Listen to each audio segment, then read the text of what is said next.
Make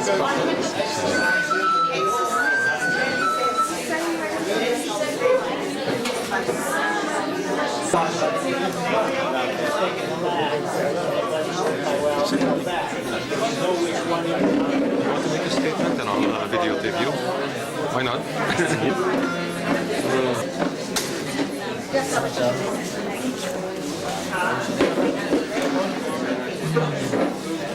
I organized it.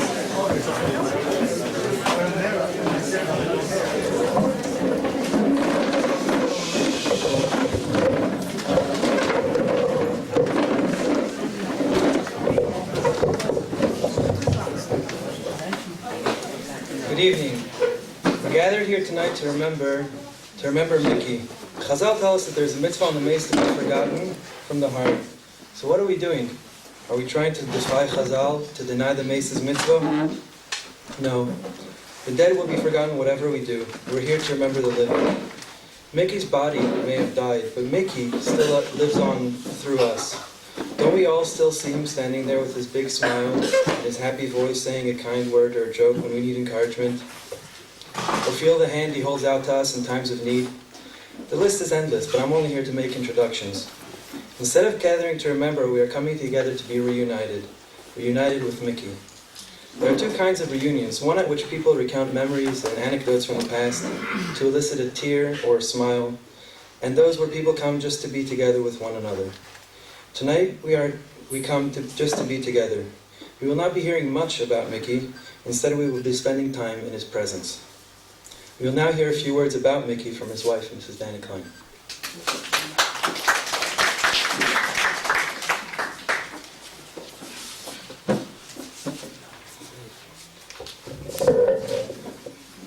Good evening.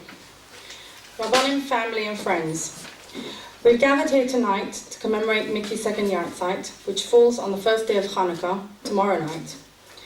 Last year, I discussed the aspect of Achdus and the love of one's fellow man, which was such an inherent part of Mickey's nature, of how he brought worlds together by not judging another person, and how Ahavas Habrios was such a fundamental part of Mickey's makeup. This year, I would like to focus on the spiritual aspect of Mickey's life and our spiritual response to his passing away. To most people, Mickey seemed as if he had both feet firmly planted on the ground. However, there was a spiritual side of his character that I was privileged to share. On a daily basis, he would return from his Chavruta Shiur with Rabbi Natan Lopez Cardozo, with a glow shining forth from his face and an aura emanating from his being. It was only after Rabbi Cardozo's shiur given at Mickey's Shloshim, discussing the sugya pertaining to Elisha ben Avuya, more commonly known as Acher, that I understood from whence the glow emanated. He would be itching for the next day to dawn in order to get back to his Chavruta, and when on his travels, he would tell me how he missed learning the Chavruta. Following our engagement, the original plan had been to live in Australia. However, with some gentle persuasion, promoting the advantages of living in Eretz Yisrael, we married and settled here. When our children were born, Mickey would tell me time and again what a zechus the boys had to be born in Yerushalayim, Ir HaKodesh. His favorite time of the day was dawn, watching the sun rise, giving birth to a new day, and being witness to the reconfirmation of Maaseh Bereshis. His wish to fulfill his task as a Kohen and have the boys join him in the Avodah of the Beis HaMikdash was a future that he yearned for in the present moment. Mickey was a regular visitor in the court of the Belzer Rebbe, thanks to his wide circle of friends, which included two of the Rebbe's Shomashim. He took photos of the events, especially at the Simchas Beis HaShoeva. The Shamash told me of how they would go there to receive a bracha from the Rov. They would enter the sukkah, a sea of black streimelach and kapotas, which suddenly parted in front of him as he walked towards the Rebbe, with Mickey at his side, the only person present wearing a colour other than black and white, his famous blue shirt. Thursdays, a day that began at 3 a.m., delivering juice in Bnei Brak, then volunteering in Ezra Lamarpeh, and returning to Jerusalem with the next round of deliveries, Mickey would come home, and after settling the boys into bed, would shower and change, and would then go to Rav Gamliel Rabinovich's Tish for more brachas and insights into spirituality, and of course the Rebbitzins' famous Parva Cholent. One of his favorite pastimes was chazanas. Whilst living in Los Angeles, he had studied under a chazan, and from then on became a sought-after Baal Tefillah. Many nights after Mariv upstairs in this shul, he would spend time discussing chazanas with the local chazan and father of his close friend. Mickey had a beautiful voice and was often complimented on his davening. Even so, he would always ask me if his davening had been acceptable. The memories are endless, and on a daily basis, little things jerk the memory back into action. However, as I've learned and experienced from my vital widow support group, HaKadosh Baruch Hu bestows upon us the chesed of shichacha, so that the pain of loss and the memories become somewhat dulled in order to resume living after the terrible experience of such a loss. Initially, especially during the first year, I literally felt as if Mickey was still at home with us, as if I could speak out loud and a response would hang there between us. However, as time passes on and the neshama passes through the different stages, we grow further away from the patira and tend to start relying on spiritual connections. Music is a means of tapping into our spiritual essence, and this was Mickey's call. On our trips to Manchester, he would slip away in the evenings to Uncle Mike's house to sit and listen to the nigunim and folk stories that are Mike's trademark, and to hum along the tunes of the Baal Shem Tov and others, and be enthralled by the stories of the Kotzker Rebbe, one of Mike's favorites. It is for this reason that I asked Mike Tabor, otherwise known as Uncle Mike, to join us for this evening. His repertoire of Jewish soul music is a celebration of the Jewish spirit, and while we sit here listening and enjoying, awakening our souls from the humdrum of everyday life, you can be rest assured that Mickey will be here with us, humming along to Mike's repertoire of the tunes that Mickey knew so well and loved so much. I would like to take this opportunity of thanking Rabbi Natan Lopez Cardozo, our mentor and champion, who has stood by our side in the ordeal of the last 2 years, through the ups and the downs. May HaKadosh Baruch Hu bless him and his family with good health and Bekol Tov always.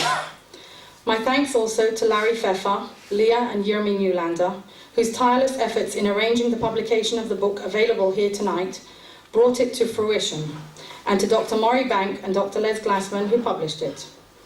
Also to my sister-in-law, Mickey's sister Debbie, her husband Asa and son Rafi, who joined us all the way from Manchester.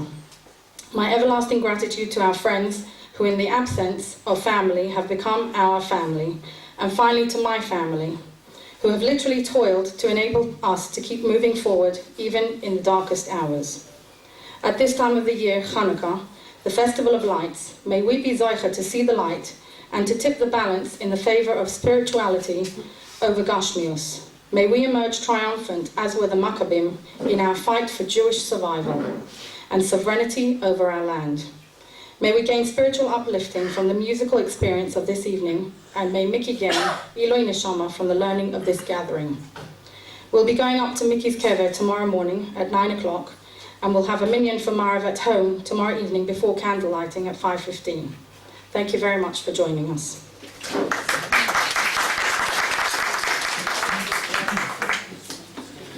Thank you, Mrs. Klein, for your uplifting words and for helping us to relive Mickey, and ask Rabbi Cardozo to give a shir Leilei Nishmasoi.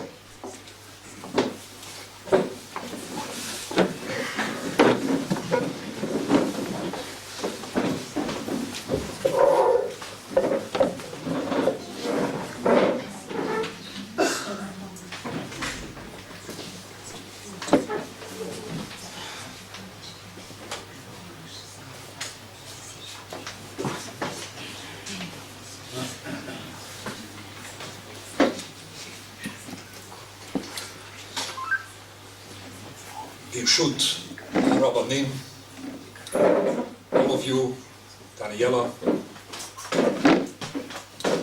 Let me start by saying that I feel again privileged to be able to speak tonight when we think about our great friend, Mickey, our great tzaddik, Mickey. As you know, I had the opportunity to learn with him, especially the last months of his life and he was suddenly taken away from us. And as Daniela just mentioned, it was indeed, not just for him, but also for me, always a very special experience. We were learning a Sukya in the Gemara, but on the end of the hour we were discussing everything which somehow was related to that Sukya, basically traveling throughout the world, the Jewish world, the Gentile world, putting things together so that we had a larger picture which both of us loved so much.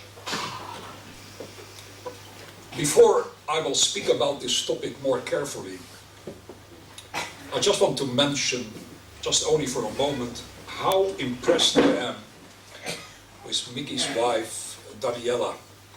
For me,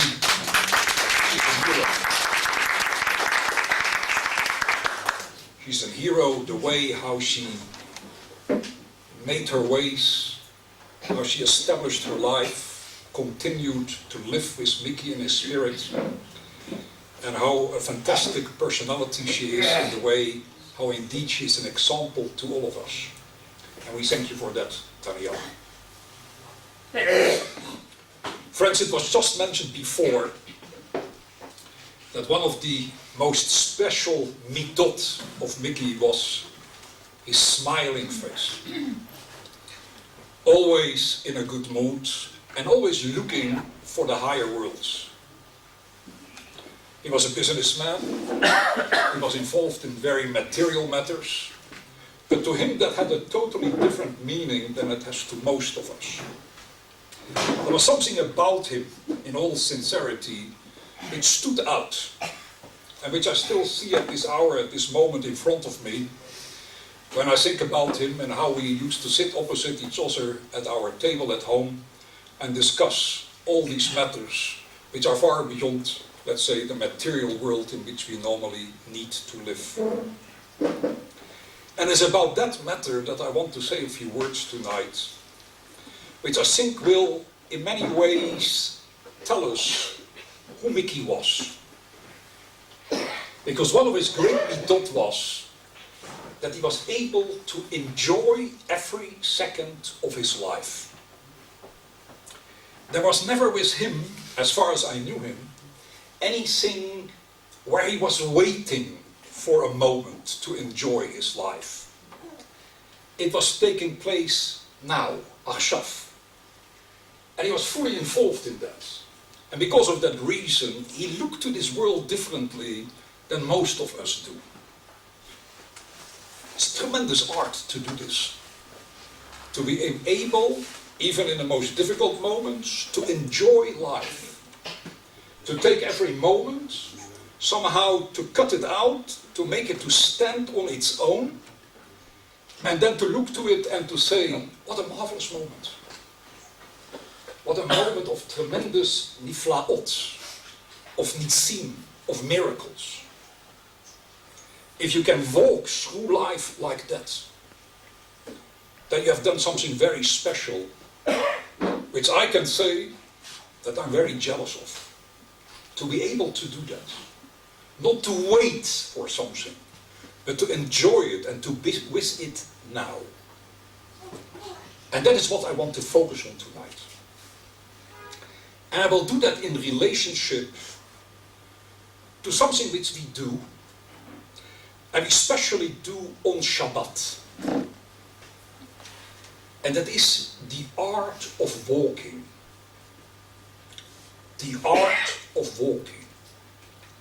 To be able to walk in this world. And what I mean is this. Most of the days in which we live today, in the world of technology, which is surrounding us, and which we rely on, very few people still walk. We drive. We fly. Walking became something very exceptional. The world around us nearly does not do anything at all anymore like that. But we choose to. There's one day in the week where we must walk. Because the car is not available. Because the aeroplane is not available. And that's obviously Shabbat. On Shabbat, we learn how to walk. But the question is, what is walking? What is actually happening when we do so? What can we learn from Mickey when he walked through his life? And when I think of this, I think of another strange thing about us Jews walking. We speak about the wandering Jew, always on the road, able to hold up against the most difficult moments of anti-Semitism. And somehow to continue, which no doubt all of them did, to continue to live and to enjoy that Jewish life. But there's something about Shabbat and the walking of Shabbat, which badly enough, and I say this deliberately, we do not very much experience here in Eretz Israel. And that's because we are spoiled. And that is that the way in which we walk here in Eretz Israel on Shabbat is different than we do in many other places throughout the world.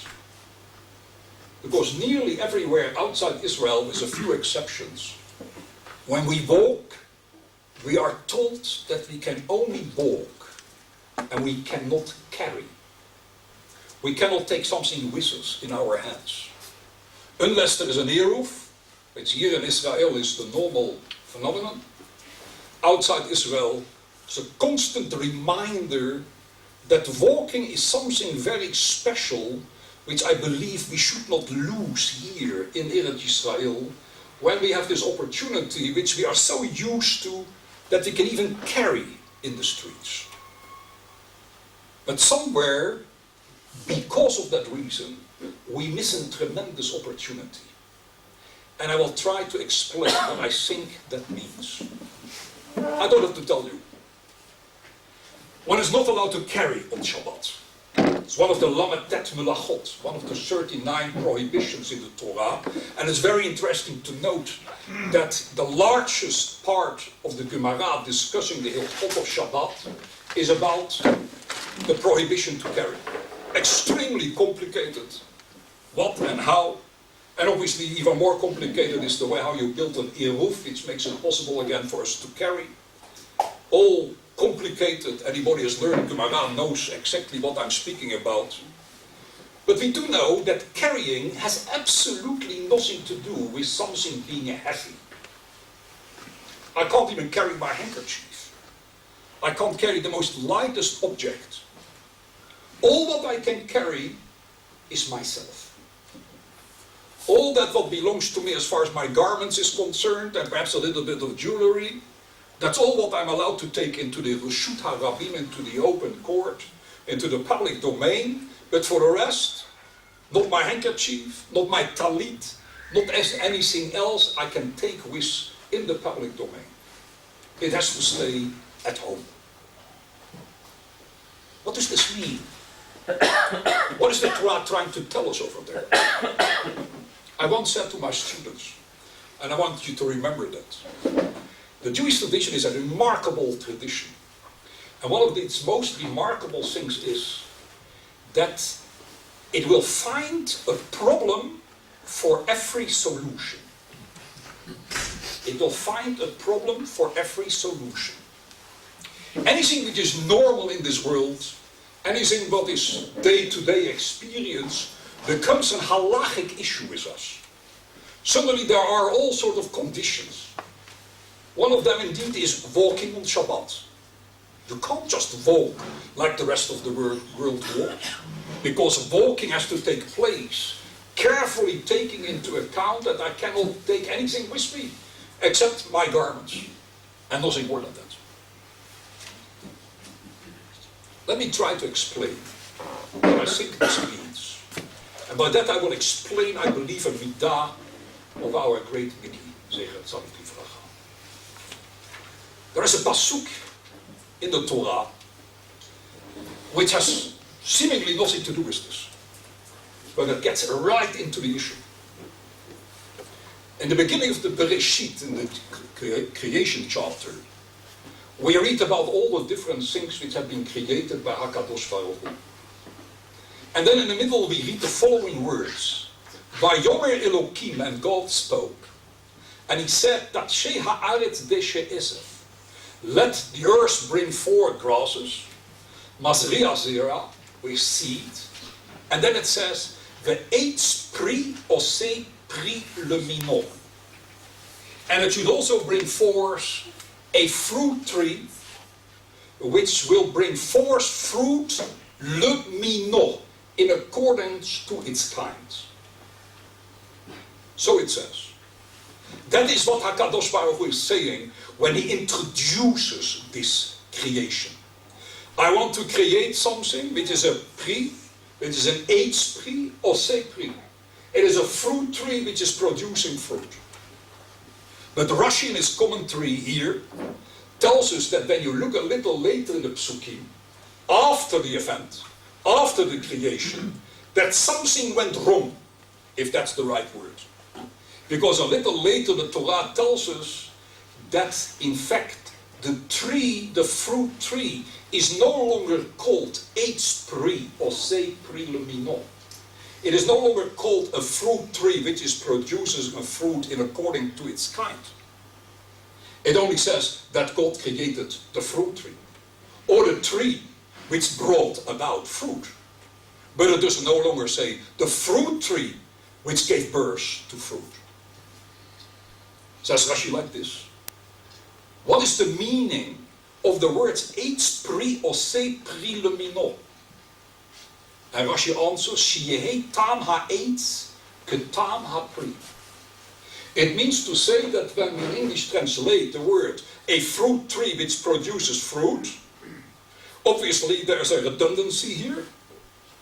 And the answer says, Rashi, it means the following. It means to say that the tree itself has the same taste as the fruit.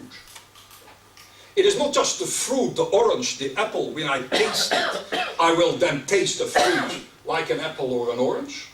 But when I taste anything else from that tree, the leaf, the wood, whatever it is, and I will put it into my mouth, I will have exactly the same ta'am. I have exactly the same kind of taste that I would have from the fruit itself. The whole tree is the fruit. That's the meaning behind it. But says Rashi that afterwards, when we look to what actually happened, we will find that that was no longer the case. And Rashi brings a midrash which says that, and I shall not go into this now, the fruit tree did not listen to the commandment of HaKadosh Baruch Hu to stay a fruit tree, to produce fruit. It just became a tree.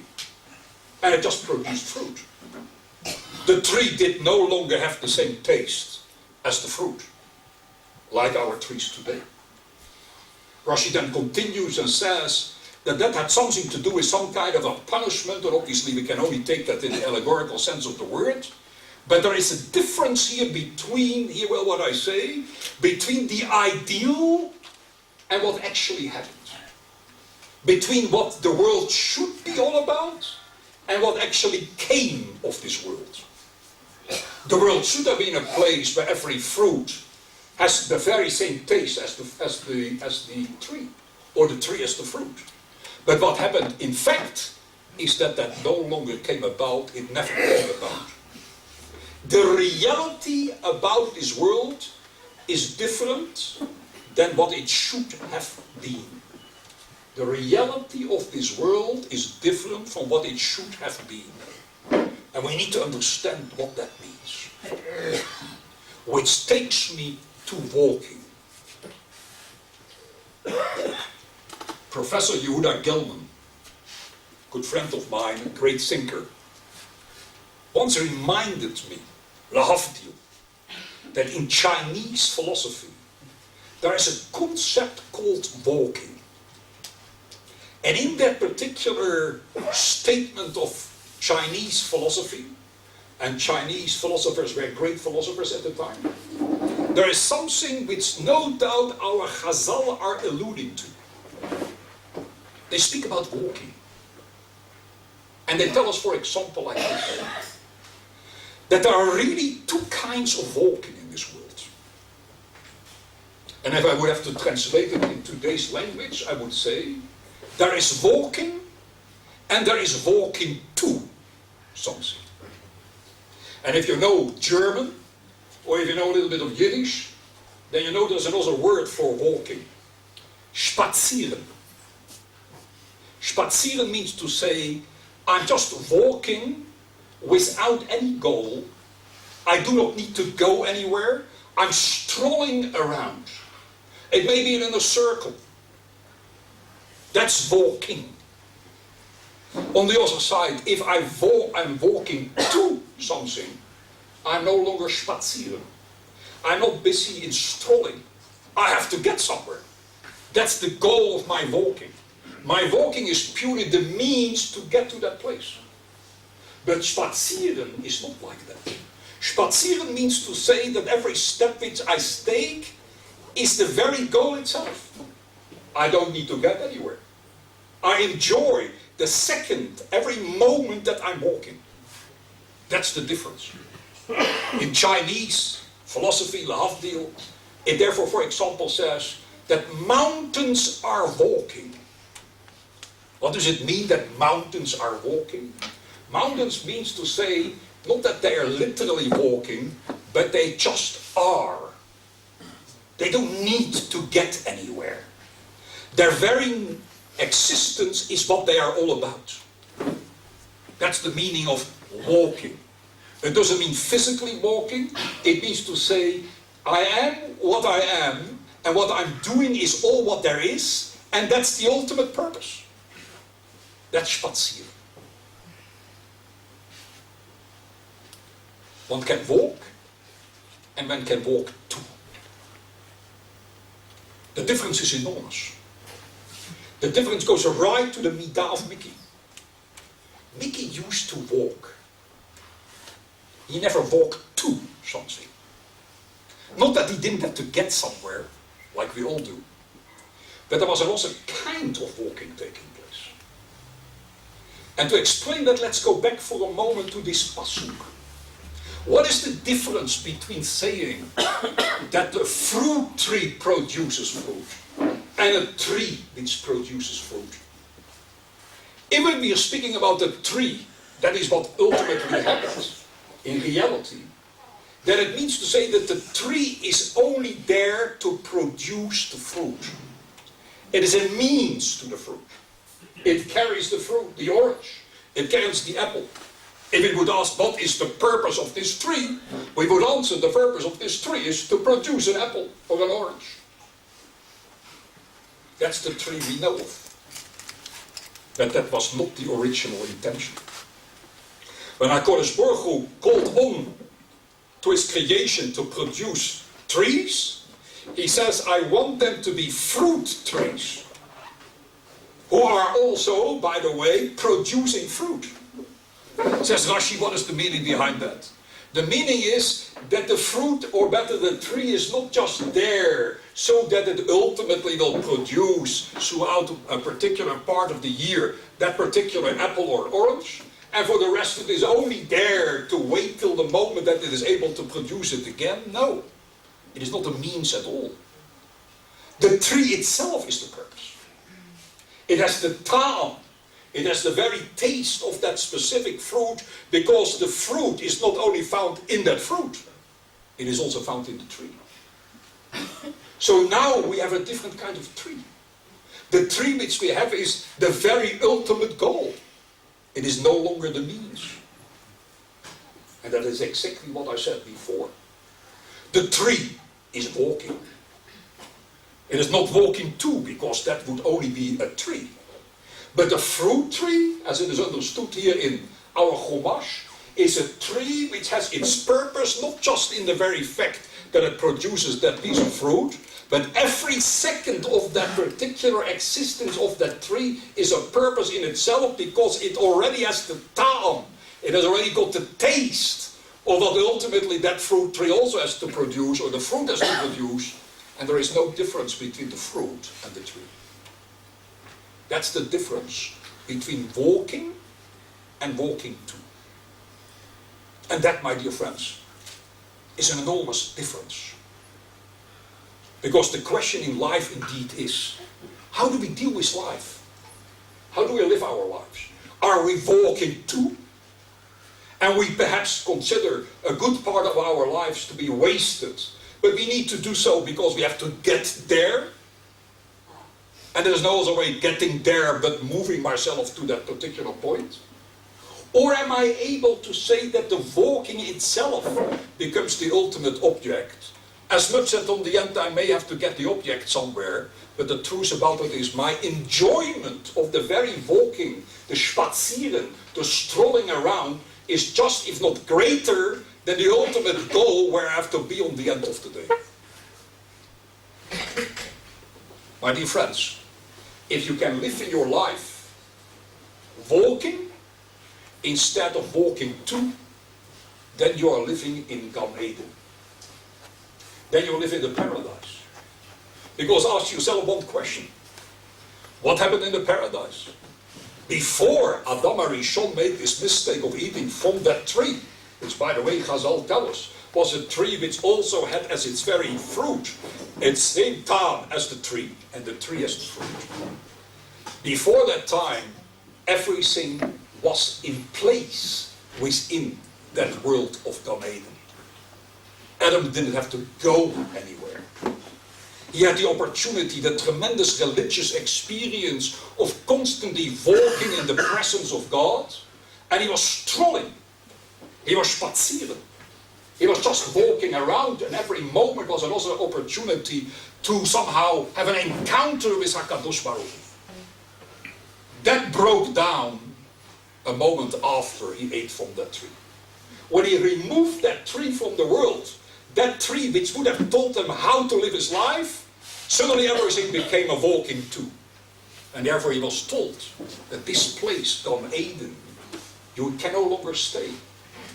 Because you have to learn now to live a life badly enough where you have to strive to get somewhere instead of already being there.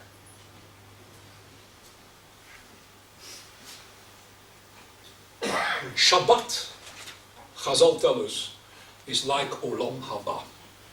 It is Gan Eden. If it is Gan Eden, it means to say that you're not allowed to walk to anything. If you look in the Shulchan Aruch, if you look in the Halacha, you will even find over there that when we do walk to shul, we should do it as a way of spazieren. We should enjoy the moment of walking to shul. The moment that I walk back, it is of a completely different nature. It is what we also call sometimes the Neshama Yetera, the other higher soul which suddenly takes us over and we experience something different. I don't know about you, but when I walk on Friday night into my home, in the front room, it looks totally different from the weekdays. I haven't moved any furniture, but it's all different. And that's exactly what it is all about.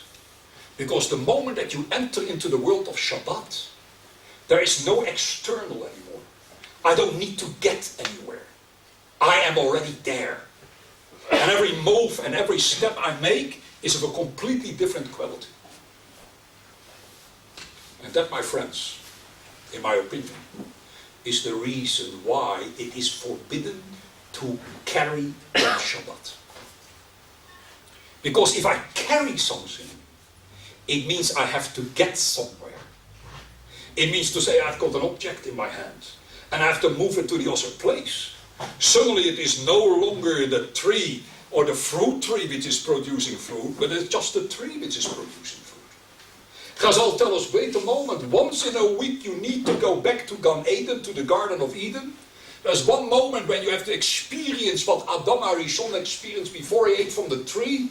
You have to walk in a way that every move which you make while you are walking in the Reshut HaRabim or the Reshut HaYachid must be done in a way that it itself became the ultimate goal. If you know German, and you know a little bit about secular philosophy, then you have heard about Immanuel Kant, one of the great German philosophers.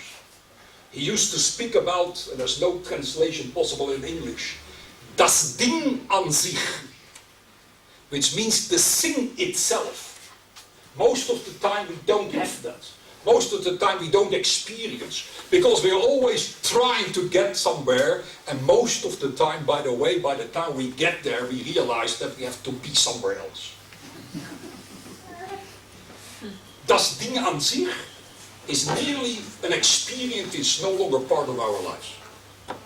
But if I would have to use Kant and put him into the Jewish tradition, I would have to say, Kant would say to us, you know what? Remember, Shabbat, that is das Ding an sich.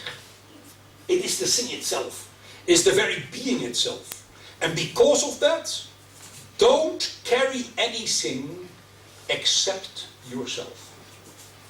As long as I take something with me, I'm still walking too.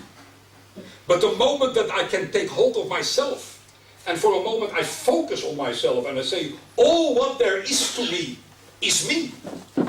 All what the experience is my experience. I am spazieren, I'm just strolling around to take notice of every second in my life as a tremendous joy, as a tremendous opportunity. Then I'm no longer able to carry. Then I should not carry, because ultimately that's what life is all about. The art in life is not to carry. The art in life is to carry just yourself and to take notice, to look somewhere in the mirror and to say, who am I? What am I all about? Why do I find myself in this unusual place called the world? And Shabbat, from Friday night till Motzei Shabbat, constantly reminds us of that. Let's not carry. Let's just carry myself. Let me create my life in such a way that there is no longer any walking to.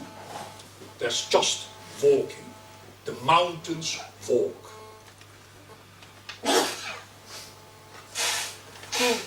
We have the Lametet Mulachot, the 39 kinds of work which we are forbidden to do on Shabbat.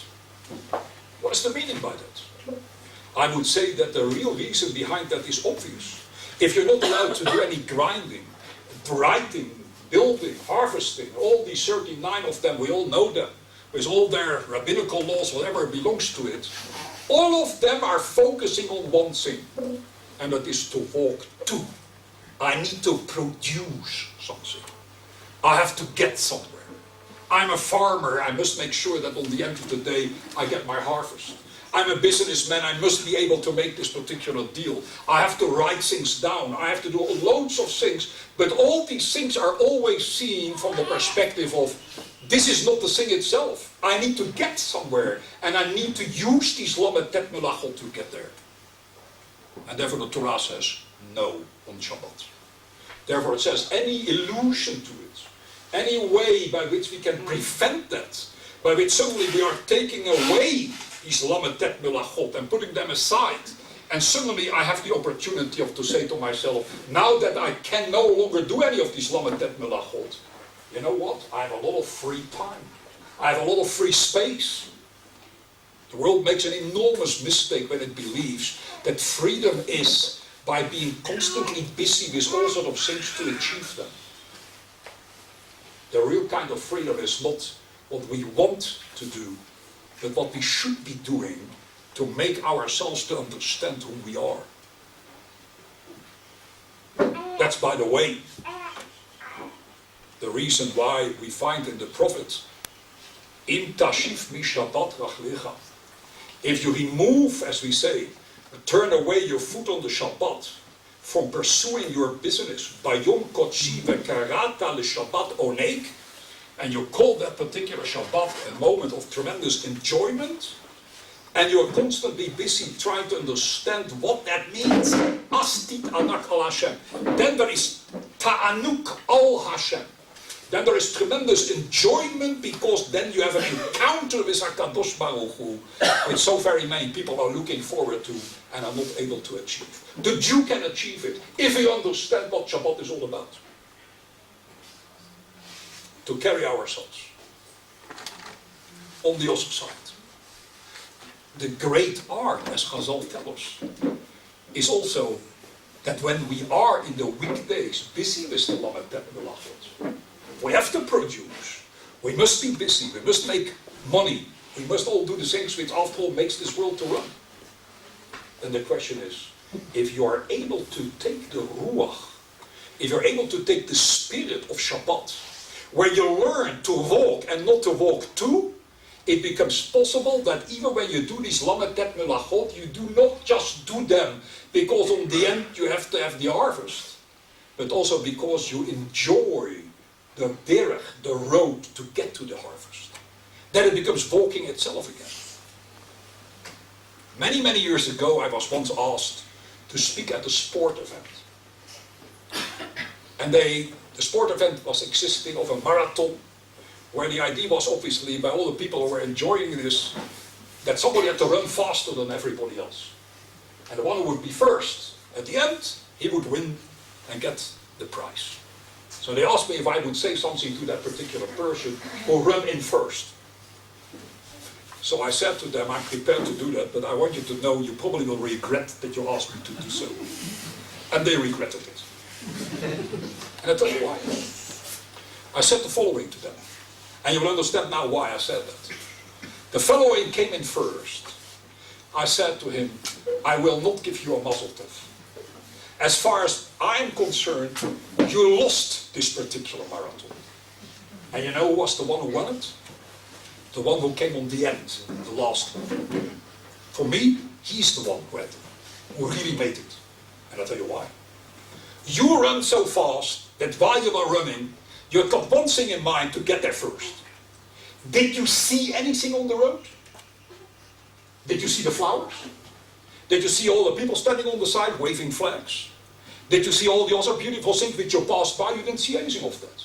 Because only one focus you had in mind, that it is on the end to get there. You know what? You lost this particular marathon. If you didn't see anything on the way, can I tell you that you won? But the fellow who walked slower, he saw more than you. He probably saw some of the flowers. He probably saw some of the people standing on the side. He probably had a moment to look to the sky and see the sun or whatever it was. He took notice. So tell me who won? The fellow who walks through this life slowly wins. Because he saw more.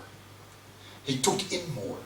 He realized that the very walking itself had a tremendous purpose. Nothing to do with the question who will end up the first. But my dear friends, we today live in a world where all of this is completely gone. The whole Western world is now running faster and faster and faster. I find myself once or twice a year in Manhattan. It's a fascinating place. No doubt. Especially when you come from such a small country like I come from in Holland. There's a little Amsterdam. Over at usually Jerusalem. It's very small. And when you walk around and you go to Fifth Avenue, you see the massive amount of people.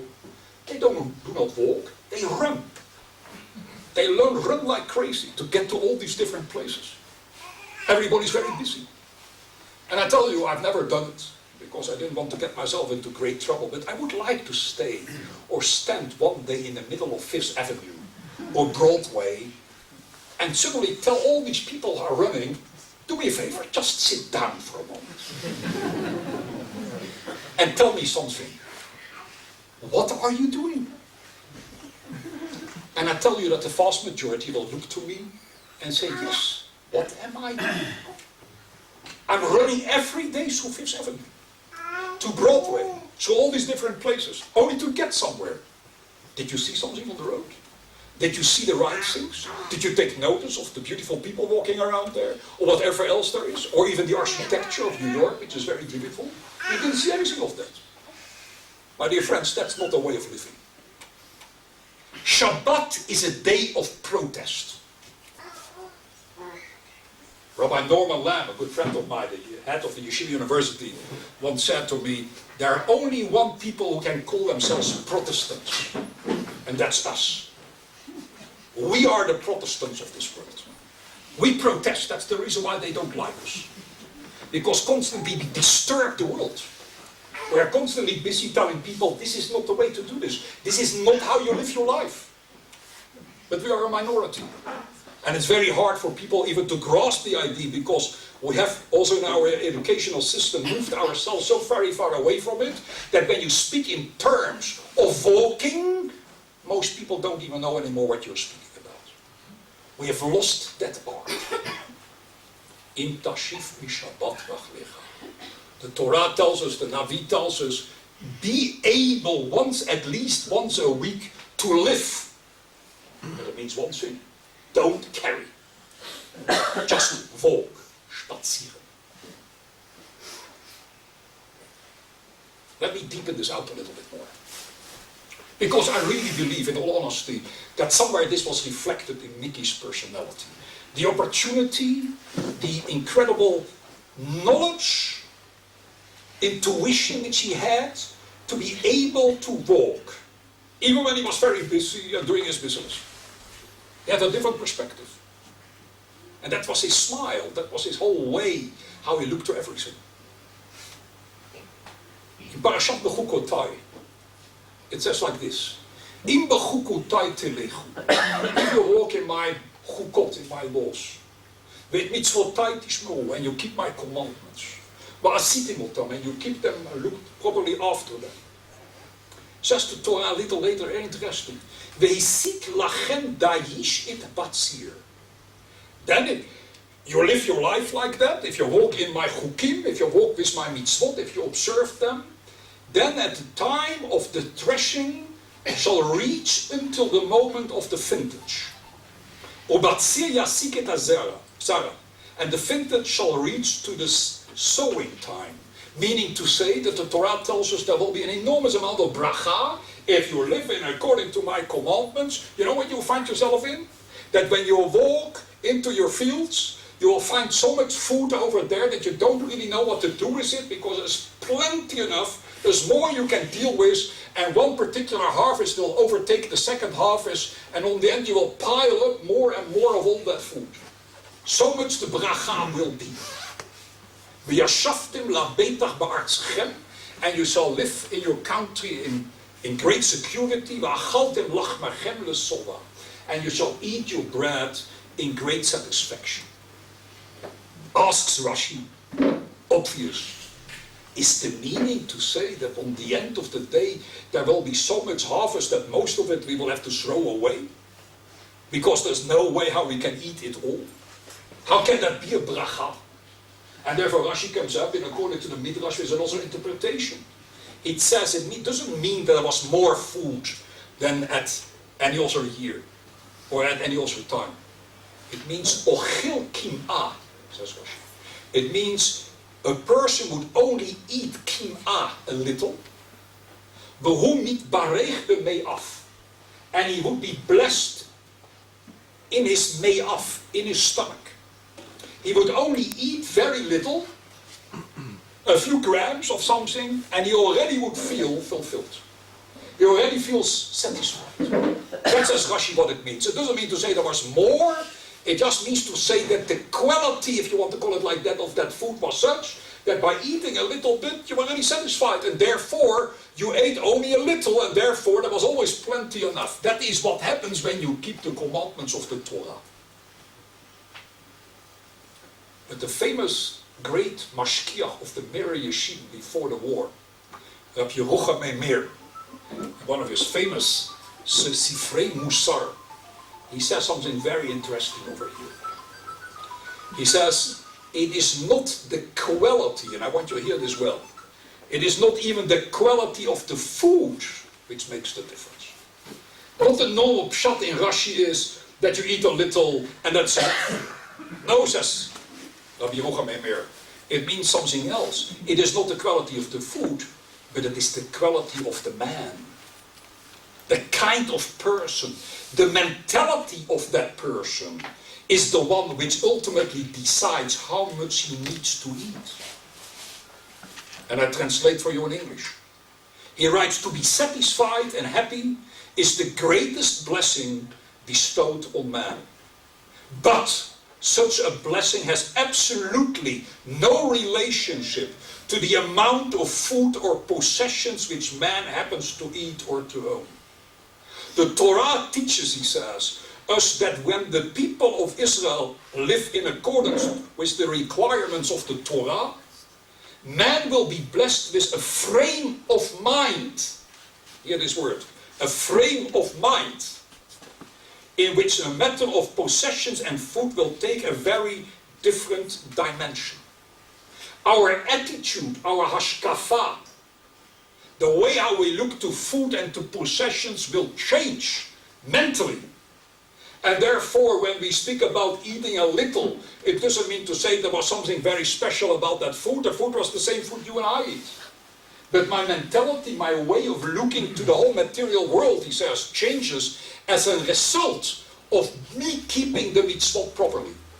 Once I keep the mitzvot in the way in which the Torah wants us to do, my whole perspective on life, my kisha on life, is so much different that all the things which now are terribly important, my possessions and the need for more of it, are no longer of any meaning at all.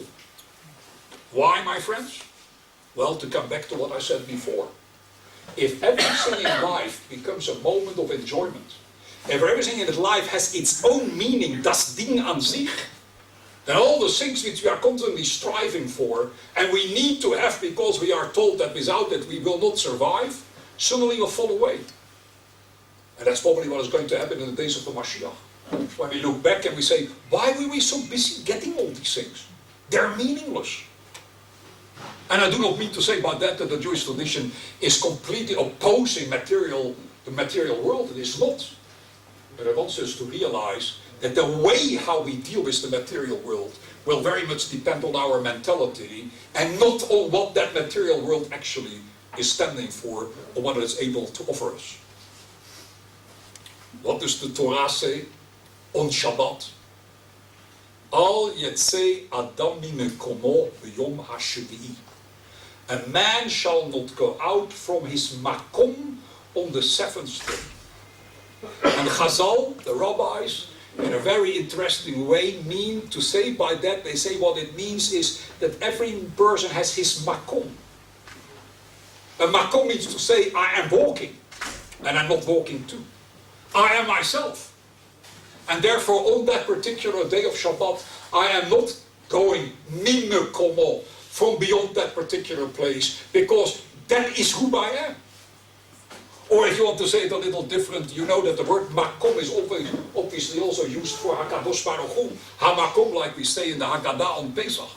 It means to say that there is a moment where Hakadosh Baruch Hu is all what there is, and therefore wherever I go, I walk in His presence, and the moment that I walk in His presence, I don't need to go anywhere. It is das Ding an sich. On the other side, when we read in the story of Cain and Abel, when he at a certain moment kills his brother, what does the Torah tell us? What is the great curse which the Cain gets by having killed his brother? He becomes a na-venat. Strange word. It means a mover. He's on the way. He never has menuchat hanefesh. The person who is busy with material matters has never menuchat hanefesh. Because by the time he gets to this particular place, he needs to go to another place. And he will never be satisfied. That's what the rabbis say. What say mea, what say ma'atayim. Yeshlo mea, what say ma'atayim. I always want more. Why?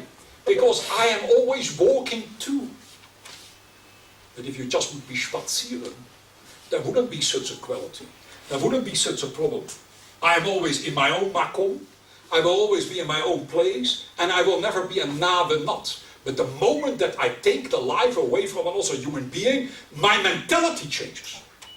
Rabbi Dessler, Michtach Meliar, writes in great lengths about that. He says, the very fact that we allow today crime is not just the matter that we allow it and we don't put people into jail. It means to say that we allow something to happen. We haven't created a kind of a ruach in this world which makes it impossible for a person ever to dare to do something like that. If one person does something wrong, it reflects on the whole community. If the community would have been strong about it, he would not have dared to go and make that step. My friends, what it ultimately leads to is another dimension of Mickey's personality. Living in amazement. Constantly being amazed by what is surrounding you. I heard this many times from him in many different ways, and we used to discuss that. There's a pasuk, very interesting, in Yahrtzeit, which speaks about the days when the third temple, the third Beit HaMikdash is being built. Says Yahrtzeit said like this. He's speaking there in a nevuah. in a prophecy. And he says, and on the Moadim, on the festivals, when the Amei Haaretz came before Hashem, whoever enters, hear this, by the northern gate, by the Shar HaTzafon, to bow low, when he walked into the Beit HaMikdash, he had to bow, but he came in from one particular place, from the north gate, he would not be allowed to leave through the same gate again. He had to leave on the south gate. If he came from the north, he went to the south. If he went from the south, he went to the north. If he went from the west to the east, and east to the west. He was never allowed to go twice through the same shar, through the same gate. Asked Rabbi Yonatzon Eibeshutz in his Perush on Pirkei Avot, he says, why? What is the meaning behind it? Why are you not allowed to walk twice through the same gate? Mahanaf Kamina. What is the big difference? And he answers like this. He says, God, hear this, was particular that man should not see the same gate of the temple twice. You know why? Lest he see the gate as he sees the door of his house. If you see something twice, you have a problem. If you see something twice, it means that you did not look well. You didn't make the same mistake which the fellow made in a marathon. You're running and you don't take notice. This is an enormous problem. The Beit HaMikdash stands for the moment that man needs to be amazed with every second of his life. The whole wonder, the amazement, the miracle of life. And when you go twice through the same gate, you may fall victim to seeing the same place again twice. And there is in English, better than in also any other language, there is a fantastic way how we put that in terms which so much makes sense. Familiarity breeds contempt. Whatever is twice has already lost much of its meaning. The art is to see it every time for the first time. And Chazal tell us that the Amei Haaretz, the general population, were therefore not allowed to go twice through the same shar, so that they would not walk into the temple and walk out the same way, because the whole point of going to the Beit HaMikdash is that you would completely be transformed and walk out differently. And to make sure that therefore you would not see something twice, Chazal, or better, Yechezkel tells us, better go out through the other door, the other gate. Because there you will see something which you have never seen before. Because there's a problem. Familiarity breeds contempt. How difficult is this?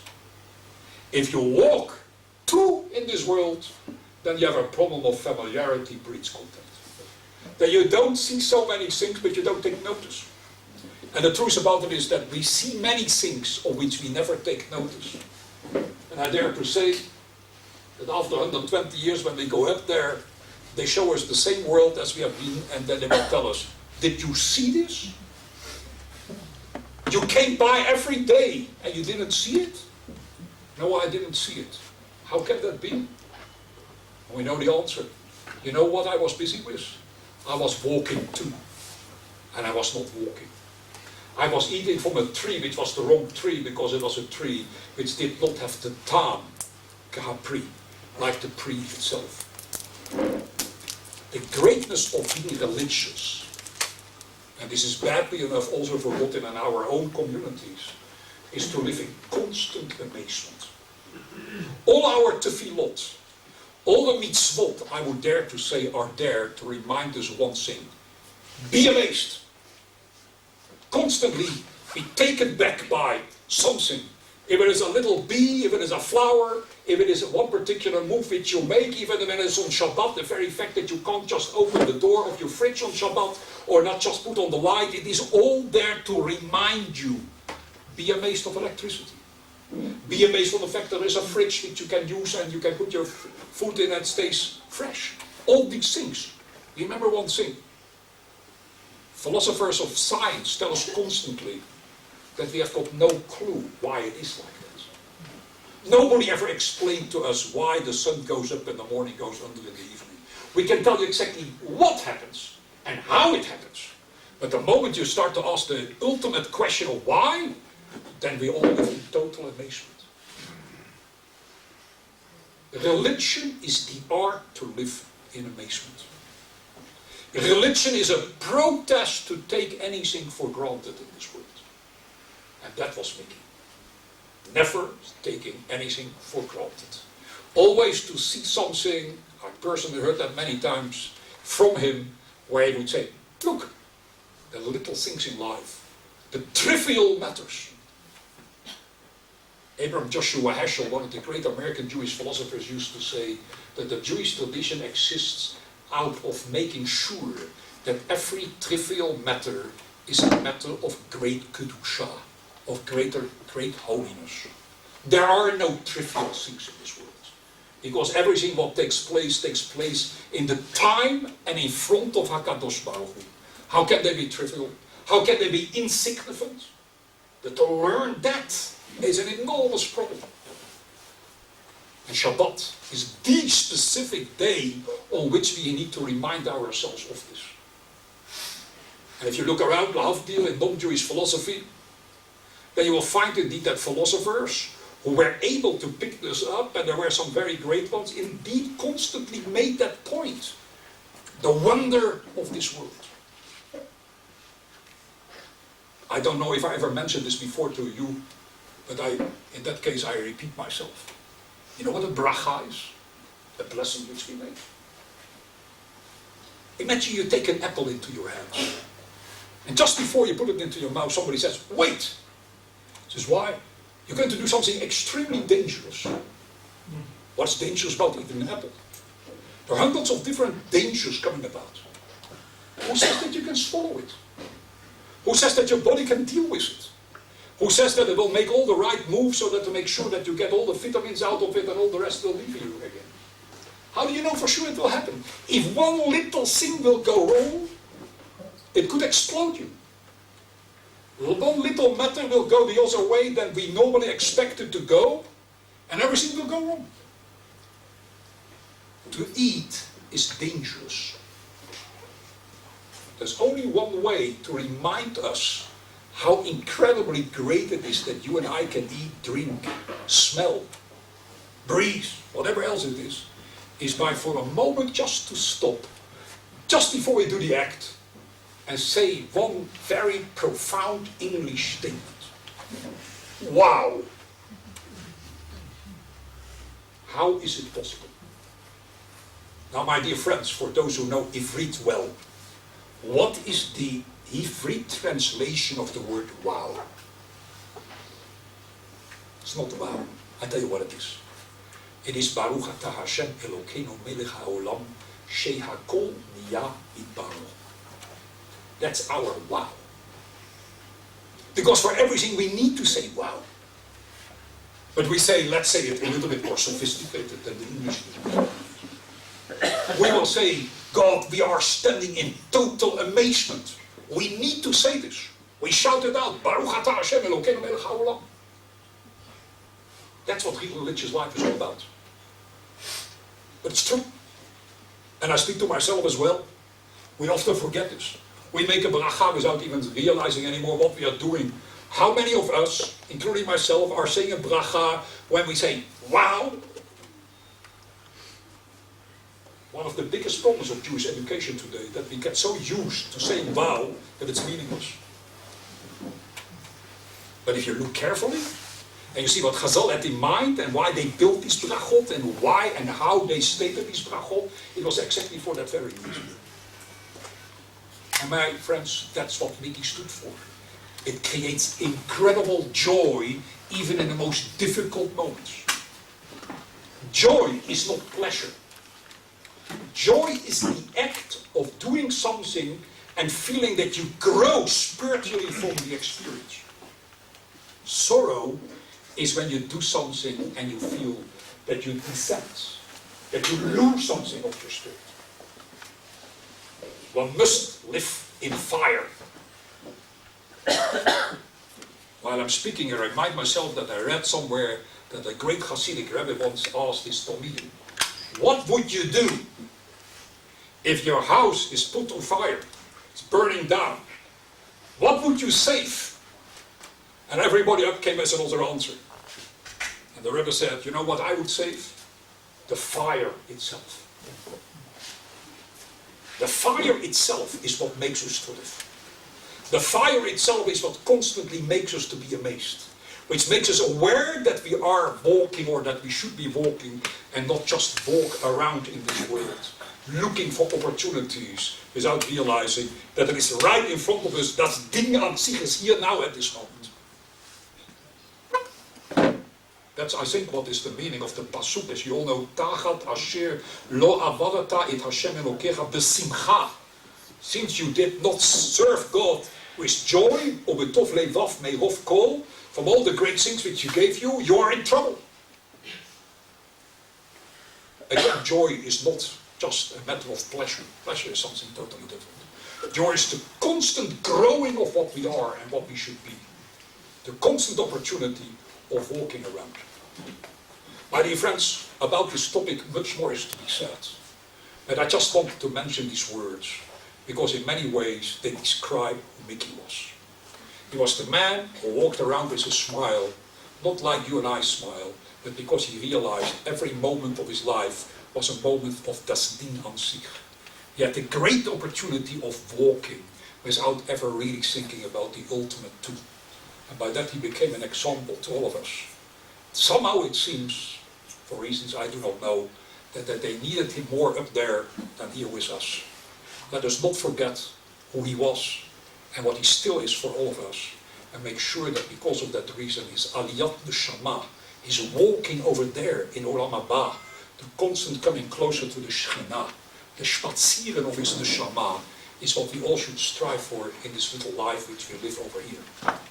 May HaKadosh Baruch Hu give us the strength, the insight, and the purity of heart to do that. And may He bless Daniela and all her children and the whole family. Thank you.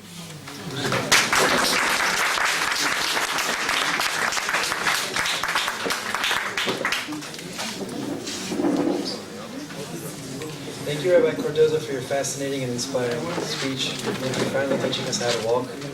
And now here, Jewish music, so Mike and David.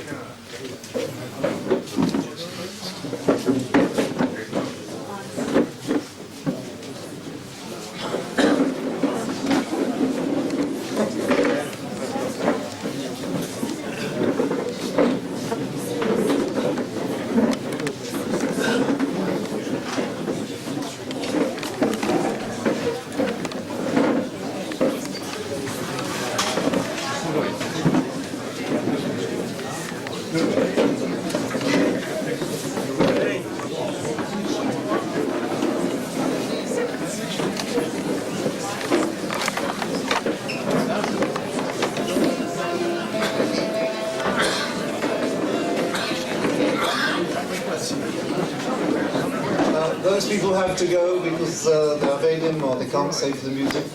Sorry, have to go. We will start in 2 minutes.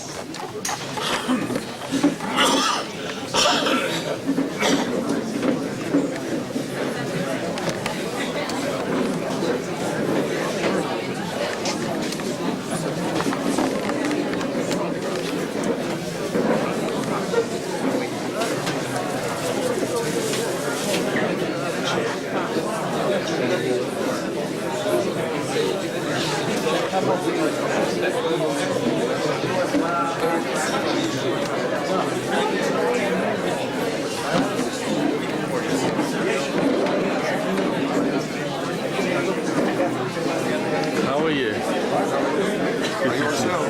Sorry? Are you on sound now? Yeah. Are you recording? It's fine. It's good. Did you like the tape? Rolling Bernstein tape? Have you still got it? Or have you given it back?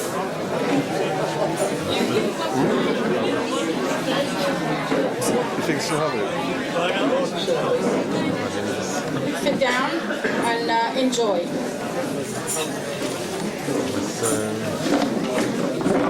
Maybe double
there's two. Which one's the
Ladies and gentlemen, can you please be seated? Please.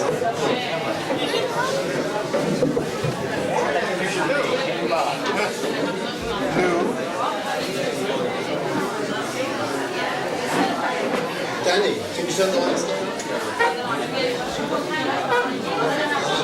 Turn the lights down, just let's have 2 minutes.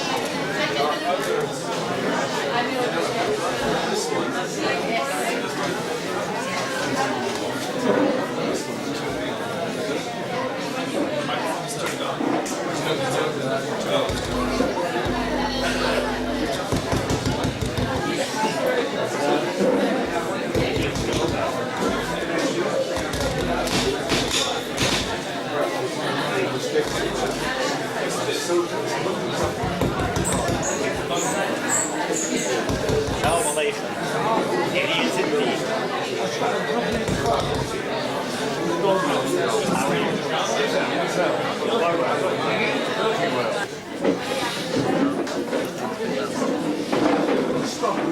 Okay. It's a great privilege and honour to be here this evening to share with you. Now, I'm not going to give the same sort of presentation that Rabbi Cardoza did. I haven't seen Rabbi Cardoza for 40 years since I was engaged at Yeshiva, so it's been wonderful seeing him and to see what a golden Torah he has become, and such a powerful speech that he gave today. But I'm going to take a different track this evening. I knew Mickey as a result of a family connection. My nephew married his sister, and besides the wonderful thing that Debbie came into the family, was also the fact that Mickey came with it. And really, you know, I'm at a loss. There was a famous poet who said that the flowering moments of the mind drop half their petals in our speech. I really can't, I find it very hard to talk about Mickey. We were soul brothers. On his occasions that he came to Manchester, we would spend hours talking about all manner of things. And because the flowering moments of the mind drop half their petals in our speech, we left speech and we went into the world of legal. What I want to do with you this evening, although my sessions can last up to 5 hours, we don't have 5 hours tonight. I'd just like to give a selection of some of the nigunim on different instruments that I recall Mickey singing with me, loving, and one or two stories, one humorous and one very reflective, which he loved, and I told him many, many times. At least two of the stories I'm going to tell you this evening. And please don't view this as a lecture. This is an interactive thing, especially for the men. I do expect you to help me by humming, clapping, or just, you should be in the room. Just one last thing. I'm very nervous standing here. So I ask your indulgence, please. You can do anything you want except talk.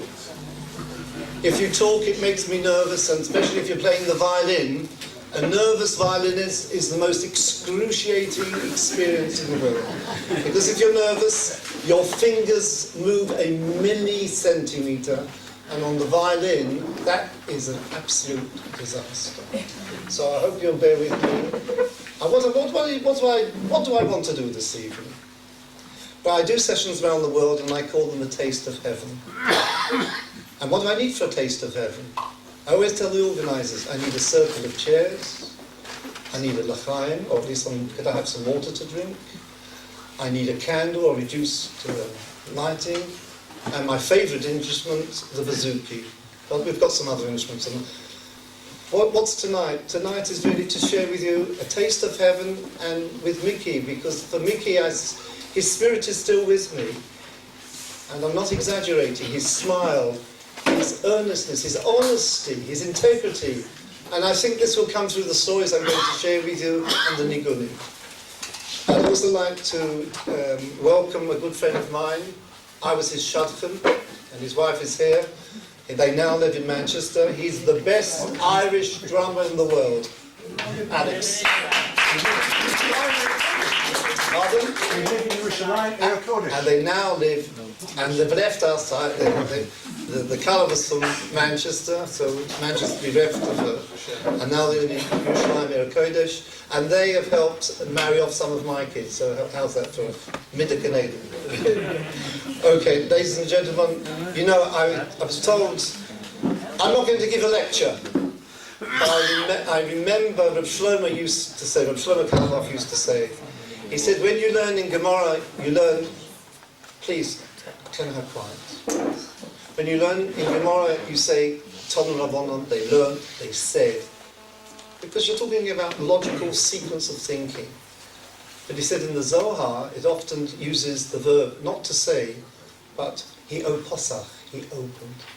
What I'd like to do this evening is to open my heart and your hearts, to remember Mickey, all that he stood for, and especially for me, and I hope this will come over in the course of the evening, is a constant inspiration. You know, there's one gematria I came up just before I came when I came from Manchester, and I thought immediately of Mickey. The gematria of Simcha, which Mickey personified, is the same as Or Olam, light of the world. And I thought, how fitting. I'm coming Erev Chanukah, which is light. And Or Olam, the light of the world, is Simcha. And in my mind, Mickey had such Simcha Sachayim. Everybody I speak to, and the Rav knew much better than me. He used to learn with him constantly. I only used to see him from time to time. He has such a Simcha Sachayim, and when you meet people with Simcha Sachayim, they're so real that it's contagious. So I hope some of that spirit will rub off onto you. Having said that spirit, I want to start the first nigun. I always start off an evening, wherever it is one of the early nigunim of Reb Shlomo. He had just 2 words. Ruach Hashem. Could I have some water, please?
please don't clap at the end. The only way you show your appreciation is you join in and give me energy so that we can... No, please don't clap. Right. You ask people about Mickey, he was multifaceted. But one of the things which everybody talks about is his chesed. And there's a nigun which has been buzzing around it's the top of the table pops for the last year. We say in davening, in Hallel, Hoidu Lashem Kitoi, Ki La'olam Chasto. So the normal explanation is, give thanks to the Rebbeinu Shalom for his chesed, La'olam Voed is forever. Just last year I came across an Al-Sheikh, which, wow, this was a wow experience. He gives shut like this. Hoidu Lashem. Give thanks to Rebbeinu Shalom. Ki la'olam chasto. His chesed is for the world. It's not for himself. The chesed is ki la'olam chasto. And everything that we learn in Jewish thought about the Rebbeinu Shalom, it's not meant to remain a philosophical idea, we believe X, Y, Z. If we're told something about the attributes of the Rebbeinu Shalom, we're meant to emulate it. Hashem does chesed for others, then follow suit. And what bitter nigun to start off this evening to describe Mickey is chesed for others. You know, what's a genuine chesed? And perhaps I don't want to tread on people's toes. But you know, Mickey, in his sometimes walking around with his shorts and his kippah and short sleeves, was perhaps a greater chesed than many who have the externalities. I said, what's the definition of a chesed? It's a yud. How do you spell chesed? Ches samach yud dalet. Somebody suggested, I hope, as usual. Yes, right. Over here. Let's hope the bouzouki behaves. Oh, by the way, this is a bouzouki. Very apt for Hanukkah. It's Greek. It's got 8 strings. As the Chazal tell us, in Yemos HaMashiach, we will play instruments on 8 strings. In the time of the Beis Hamikdash, it was on 7. 8, because it's Hanukkah and it's Greek, and please God, behind her might be a 10-string. That's yet to come. Okay, so this is the nigun. I'm sure a lot of you do know it. Those of connoisseurs of good Jewish music obviously do know it already. So the words are extremely familiar, and you'll be saying them a lot in the next few days in Hallel. Hoidu Hashem, Kitov. Let's take an example from Mickey. Let's show a bit more concern for other people. Anyway, this is the nigger.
completely different.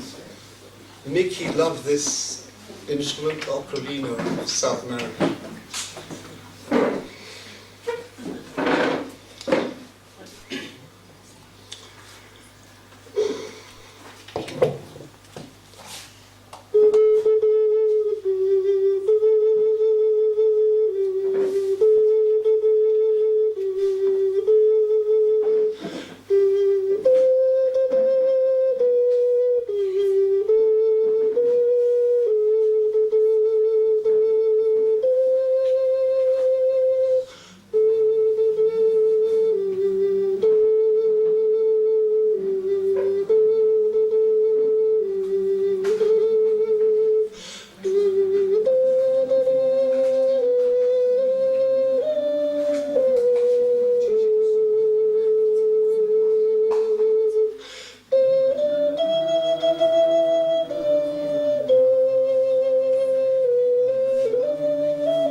My drummer here says that if you feel you want to clap.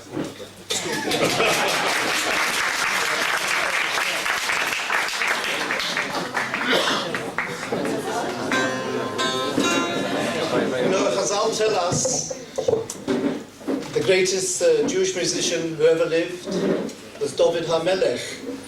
And David is spelled Dalet Vov Dalet. And it also means Doid, the friend of every man. David HaMelech, every day of his life he had challenges. The book of Tehillim is a diary of his internal struggles.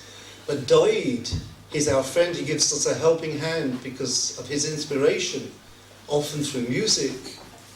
He was able to uplift people who were shattered, as we all are from time to time, by the way that life throws challenges at us. And I don't know if you've ever noticed, I've made a special interest of David Melech because I've a vested interest in it. It's music, divine, celestial music David Melech has to play. I don't know if you've ever noticed, and the Gemara noticed, that sometimes we say Mizmor LeDavid, and sometimes, not so frequently, we say LeDavid Mizmor. So this is not, what I'm going to tell you now is not a Chassidish vault, which you can say, well, maybe, maybe not.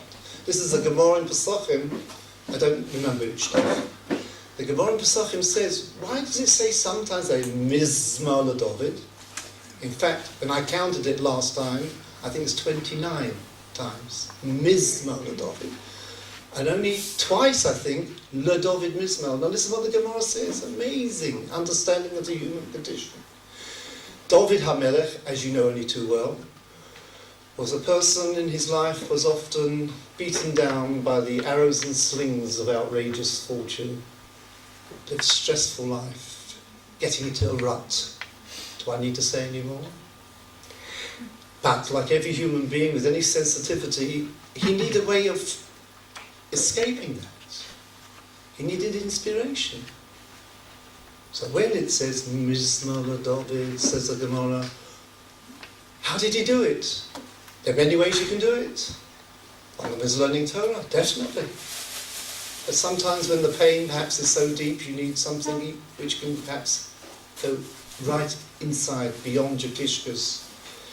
So the Gemara says, he used the most intangible of all the arts to lift him up. Mizmor, through a nigun, LeDavid, David became inspired.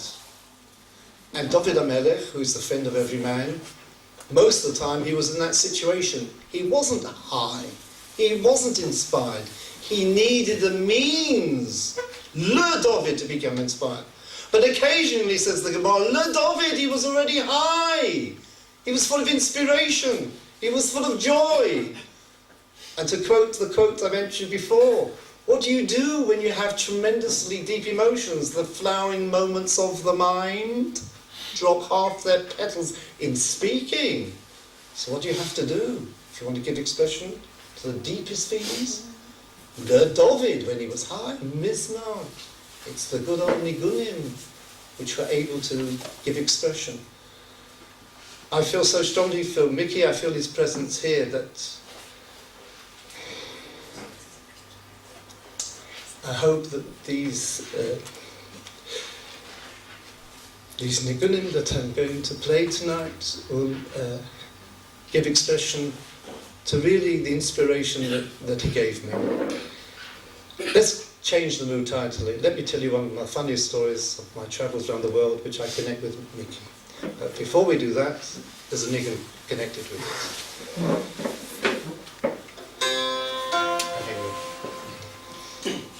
I had the first time, I was the last person to play with Reb Shlomo Kalbach in Manchester 2 days before he died. And at that amazing concert, he played this nigun, and I'm going to tell you the story about this nigun.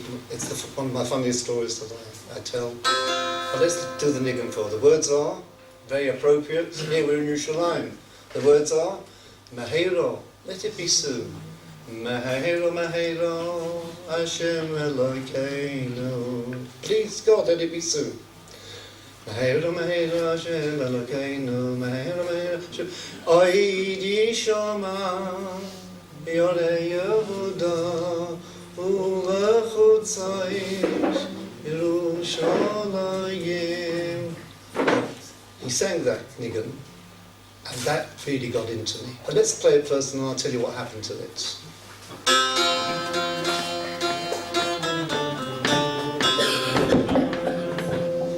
Can you hear at the back?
Niggun. Now listen to this amazing story.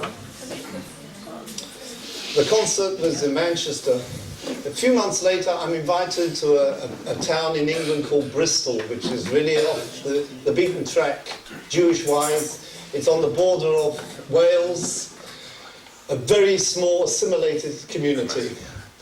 For some reason, I was invited down there to do an evening of Jewish soul music. And I come into the hall, and everybody's sitting there, about 200 people, and they're all sitting there with their arms folded like that. How am I going to break the ice? You know, they say in business, you don't have a second chance to make a first impression. And it's very important how you begin. Anyway, I thought it'd been such a hit, this Niggun had been such a hit at the concert, I'd use this. So I started Mehera, Baruch Hashem, wonderful, wonderful. And in fact, right at the end, 3 hours later, people got up to dance to this Niggun. It was like a wedding, a Sidisha wedding.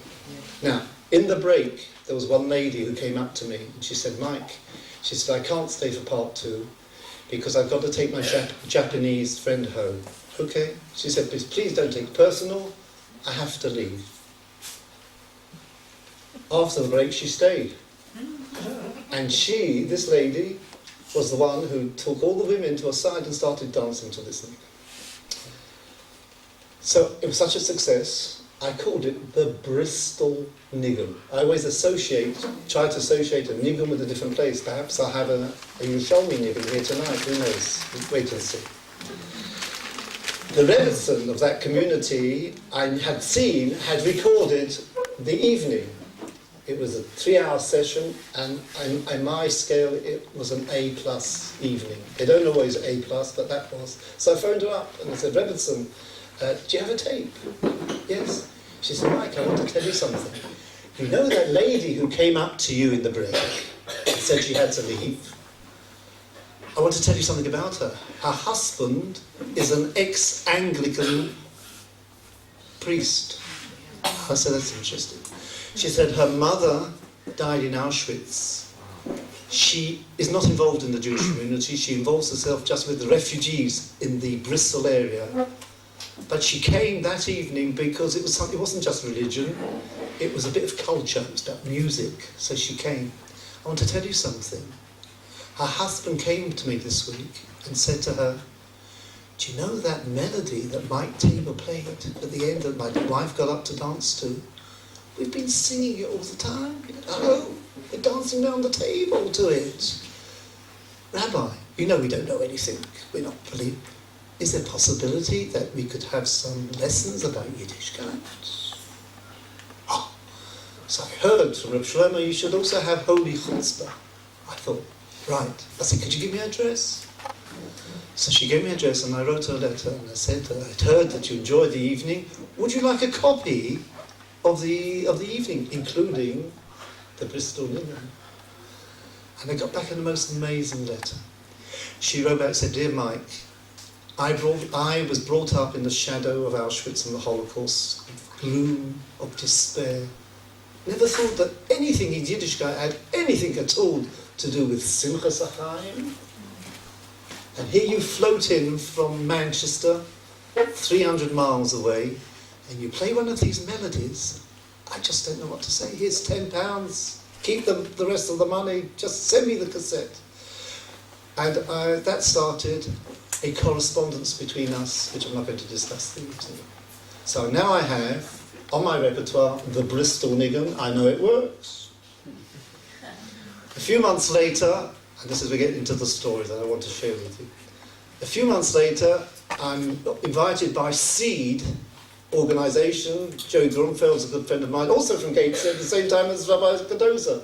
We were all the same gang. So Rabbi Joseph Grunfeld invited me to do an evening in Edgware in London for Seed. So, you know, as I told you before, you don't have a second chance to make a first impression. You've got a new group. What will break the ice? I started off with Mahela. Right? Great. And it worked. And then I went on to do whatever I had. And just at the end of the evening, I said to everybody tries, search in life for meaning, to do something worthwhile. And everybody has to find their own derech, just as Mickey did. My derech is through the world of nigun. Nigunim, I know their power. So I said to them, ladies and gentlemen, you know, I often go to a place to do a concert, and I introduce new nigunim, and then people get very inspired, and then I go away, and then they go home, and then they begin to suffer from nigun withdrawal symptoms, and they can't remember how it goes. I have had people coming to them literally suffering. So out of the goodness of my heart, and I'm going to give one to you all at the end, I set up a nigun gemach, which has got my phone number on. People who hear a nigun and can only remember the first note but not the second, can now phone my house to 11 o'clock at night, and I will help. Okay, so it's a nice thing, and I gave them out the evening. I'll give these out for you. Okay. That was on the Sunday in Edgware. That was the Sunday on Edgware. On the Friday, I get a phone call and goes like this. Hello, is that Mike Tabor? I said, yes. As I said, I don't know if you remember me. I don't know if you remember me. I'm Dave. Was at the seed evening. I said, how could I forget you, Dave? You're the guy from the East End with a Cockney accent who was sitting opposite me. What's the problem, Dave?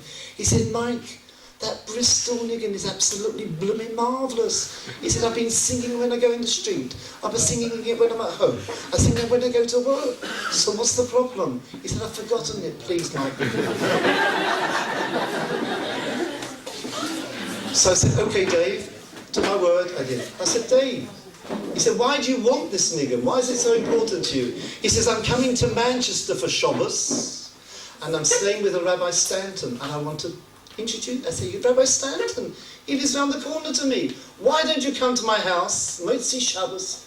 I have a Malava Malka, and I'll teach it to you proper. He said, Mike, I'll be there.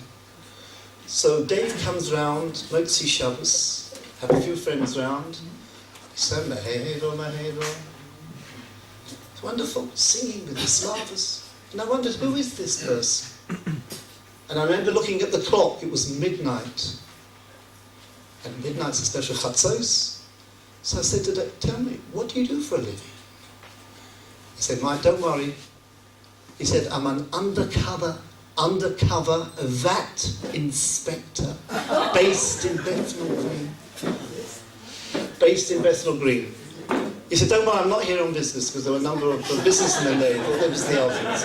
So I have a wonderful story, okay, about the VAT man and the niggin. Okay, what's this got to do with Mickey? That's the funny side of the story. I was invited to tell, to a Sheva Brothers, and there's a young Ben Torah there just getting married. And it was a person, Rabbi Beryl Cohen in Manchester, made the Sheva Brothers, and he asked me, Mike, would you tell something, a bit of humour, a bit of whatever? So I told the story, and then I turned to the Chosson. I said, you know, I, Mike Tabor, full of paradox. On the one hand, jolly and this and that, but I'm also, there's a deeper side to it, this story as well. I said, I spoke to Dave about his job. What does he do? He works in the VAT office, and he told me a most amazing, any VAT officers here, by the way? And he told me an amazing thing, which has inspired me to this day. He said his job in the VAT office, those of you know, VAT means the value added tax. It's not the same as inland revenue. The value added tax people in England, and I'm sure it's the same elsewhere, have absolute and complete power. They can destroy